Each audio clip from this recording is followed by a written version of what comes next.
In this lesson, we're going to be talking about BootP and DHCP. BootP and DHCP are really more or less the same thing. It's just that BootP is an older protocol that doesn't have quite the level of configuration detail that DHCP does. So DHCP really builds on the older BootP. So BootP is the bootstrap protocol, and DHCP is dynamic host configuration protocol. So again, I've got a Wireshark capture here of some DHCP packets. We've got a DHCP discover, and that's where a client sends out a message looking for a DHCP address.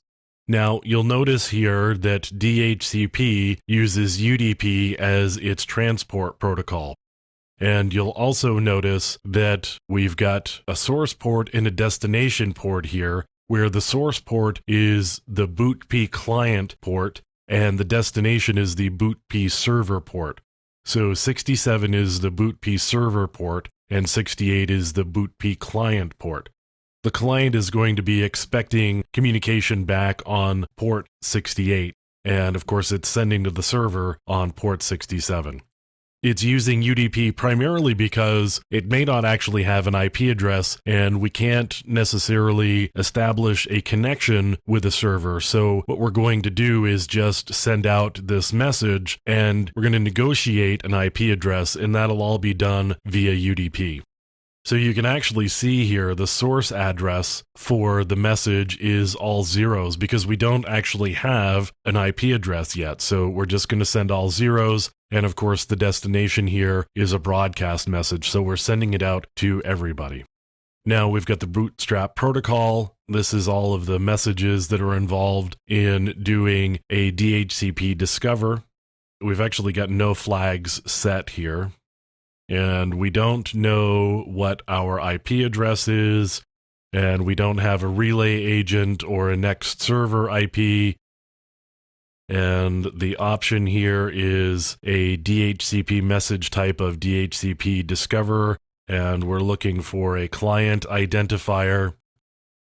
And we don't actually have a requested IP address. So if this is a system that has previously gotten a DHCP address from a server, it's probably going to request the same address that it already has just for ease of use so it doesn't have to reconfigure anything.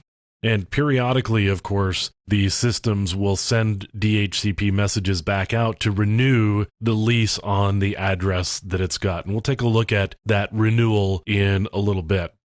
I send out a message saying, I need an address. I get an offer back, and the offer contains information about the IP address. So the IP address that is going to be offered is 192.168.0.10.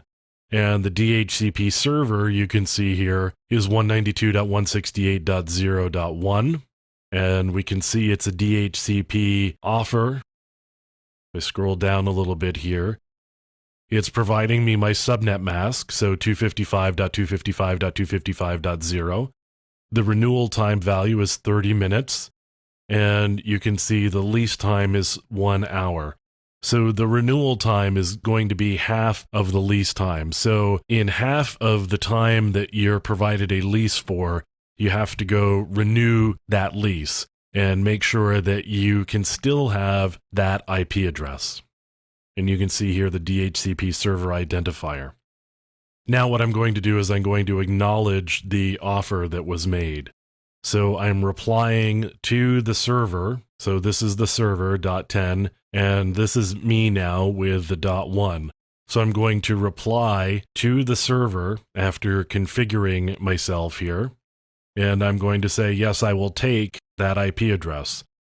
And so I've taken that IP address, I've configured myself with everything that has been provided to me, and I can go merrily on my way.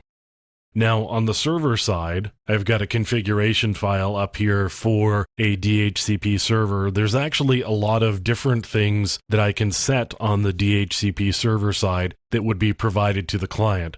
So we saw the IP address, and we saw the subnet mask.